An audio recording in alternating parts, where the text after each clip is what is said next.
Hello dear students, friends, welcome. இந்த வீடியோவில் 11th biology public எக்ஸாமுடைய ஒரிஜினல் கொஸ்டின் பேங்குடைய அப்டேட் இந்த வீடியோவில் பார்க்க போகிறோம். 11th மாணவர்கள் வரக்கூடிய திங்கக்கிழமை பயாலஜி எக்ஸாம் எழுத போகிறீங்க. ஸோ பயாலஜி எக்ஸாம்னாவே நிறைய கண்டென்ட்டுக்கு நிறையா ஸ்டூடெண்ட்ஸ்க்கு வந்து ஃபிசிக்ஸ் கெமிஸ்ட்ரியை விட டஃப்பாக இருக்கிறது பயாலஜி தான். ஸோ நல்லா படிக்கணும். குறிப்பாக பயோபாட்டனி வந்து பயோஜியோட கொஞ்சம் டஃப்பாக இருக்குது. ஸோ இந்த வீடியோவில் வந்து பார்த்திங்கன்னா ஒரு 9 பப்ளிக் எக்ஸாமுடைய original question paper with official answer key கொடுத்துருக்கோம். Tamil medium, English medium answer key தனித்தனி பிடிஎஃப் லிங்காக இருக்கும். கொஸ்டின் பேப்பருடைய பிடிஎஃப் லிங்க்கும் தனியாக இருக்கும். டவுன்லோட் பண்ணி ஒவ்வொரு கொஸ்டினாக தயவுசெய்து முதல் படிங்க, ஓகேங்களா? அடுத்து நம்ம சேனலில் வந்து சாப்டர் வைஸாக இம்பார்ட்டன்ட் 2 மார்க் 3 மார்க் 5 மார்க்லாம் அப்லோட் பண்ணுவோம். நீங்கள் ஃபஸ்ட்டு இந்த 9 இயர் பப்ளிக் எக்ஸாமில் எப்படி கேட்டிருக்காங்க, எந்தெந்த யூனிட்டில் வந்து 1 மார்க் கேட்டிருக்காங்க, கம்பல்சரி 2 மார்க், கம்பல்சரி 3 மார்க், 5 மார்க்லாம் வந்து பார்த்தீங்கன்னா எவரி இயர் வந்து சேஞ்ச் பண்ணி கேட்குறாங்க. ஏன்னா கண்டென்ட் உங்களுக்கு நிறையா இருக்கிறதுனால ஸோ கொஸ்டின் வந்து எவரி இயர் சேஞ்ச் பண்ணி கேட்குறாங்க. ஆனால் நீங்கள் 9 வருஷ கொஸ்டினை படிக்கும்போது ஒரு கிளியராக ஐடியா கிடைக்கும். ஃபார் எக்ஸாம்பிள் வந்து பார்த்தீங்கன்னா இப்போ பயோபாட்டனியை பொறுத்தவரைக்கு 5 மார்க்ஸில் வந்து பார்த்தீங்கன்னா சில கேள்விகள்லாம் ரிப்பீட் ஆகிக்கிட்டே வருது. ஸோ அந்த கேள்விக்கு நம்ம அதிக முக்கியத்துவம் கொடுத்து படிக்கலாம். இப்போ differentiate between the animal sell, plant செல், இந்த கேள்வி கேட்டிருக்காங்க. சில சமயம் வந்து பார்த்திங்கன்னா அதனுடைய டயக்ராம் தனியாக கேட்டிருக்காங்க. பிளான்ட் செல்லுடைய டயக்ராம், அனிமல் செல்லுடைய டயக்ராம் கேட்டிருக்காங்க. அதே மாதிரி வந்து பார்த்திங்கன்னா மைட்டாசிஸ், மியாசிஸ் இதனுடைய டிஃப்ரென்ஸும் திரும்ப திரும்ப கேட்டிருக்காங்க. ஸோ இந்த மாதிரி டிஃப்ரென்ஸ் கொஸ்டின் வரக்கூடிய அந்த கொஸ்டின்ஸ் எல்லாம் நீங்கள் நல்லபடியாக படிக்கணும். அதே மாதிரி நீங்கள் மெயினாக படிக்கக்கூடிய கேள்வினா plant hormone, auxin, gibberellin, cytokinin, இந்த டாப்பிக்லேருந்து ஒரு கேள்வி ரிப்பீட் ஆகிக்கிட்டே தான் வருது. அதேமாதிரி வந்து பார்த்திங்கன்னா ஃபங்கஸு, ஜிம்னோஸ்பேமு இதனுடைய எக்கனாமிக்கல் இம்பார்ட்டன்ஸ் வந்து கேட்டிருக்காங்க. ஸோ நல்லபடியாக படிக்கணும். அது இல்லாமல் கிளேட்டோரியா, டெர்னோசியா அல்லது ஹைபிஸ்கஸுடைய பண்புகள், அந்த ஃப்ளவர்ஸுடைய கேரக்டர்ஸும் கேட்குறாங்க.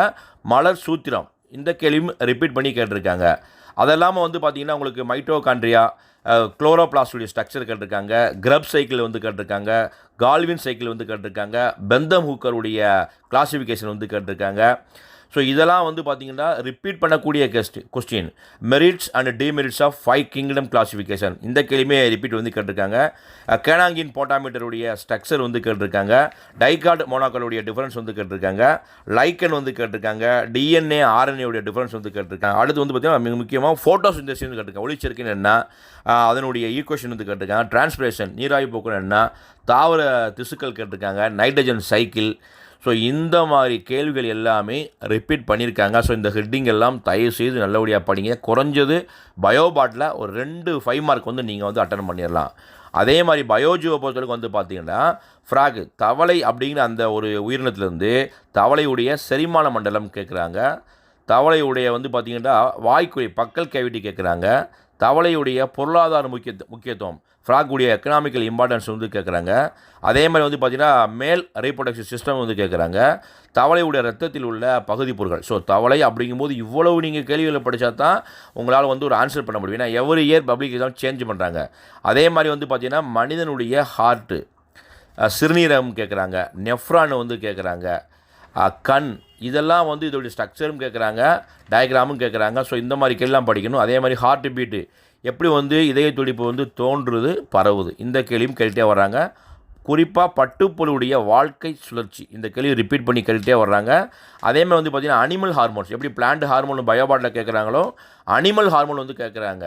அது தைராய்டு இருக்குது, உங்களுக்கு வந்து அட்ரினல் இருக்குது, பிட்யூட்ரி, இந்த மாதிரி அதனுடைய சுரக்கக்கூடிய ஹார்மோன்ஸ் தயவுசெய்து நல்லபடியாக படிங்க. அடுத்து ஆர்த்தோபோட்ஸ், அதில் வந்து ஒரு 5-6 இது கேட்பாங்க. ஆர்த்ரோபோட்ஸ் கணுக்காலிகளை பற்றி அதோடைய ஃபங்க்ஷன், அதோடைய கேரக்டர்ஸ் எழுத சொல்லியிருக்காங்க. அதே மாதிரி பிளட் செல்ஸு, இந்த மாதிரி ஒவ்வொரு கேள்விகளுமே ரொம்ப ரொம்ப முக்கியமான கேள்வி நிறையா வந்து ரிப்பீட் பண்ணியிருக்காங்க. இந்தந்த தலைப்பில் படிங்க. தயவுசெய்து 9 கொஸ்டின் பேங்கை டவுன்லோட் பண்ணி நல்லபடியாக படிங்க. அடுத்த வீடியோக்குள்ள வெரி மோஸ்ட் எக்ஸ்பெக்டட் உங்களுக்கு 2 மார்க் 3 மார்க் 5 மார்க் அடுத்த வீடியோ அப்லோட் பண்ணுறேன். இந்த வீடியோ பிடிச்ச லைக் பண்ணுங்கள். மறக்காமல் இந்த வீடியோ ஃப்ரெண்ட்ஸ்க்கும் ஷேர் பண்ணுங்கள். All the best. தேங்க்யூ.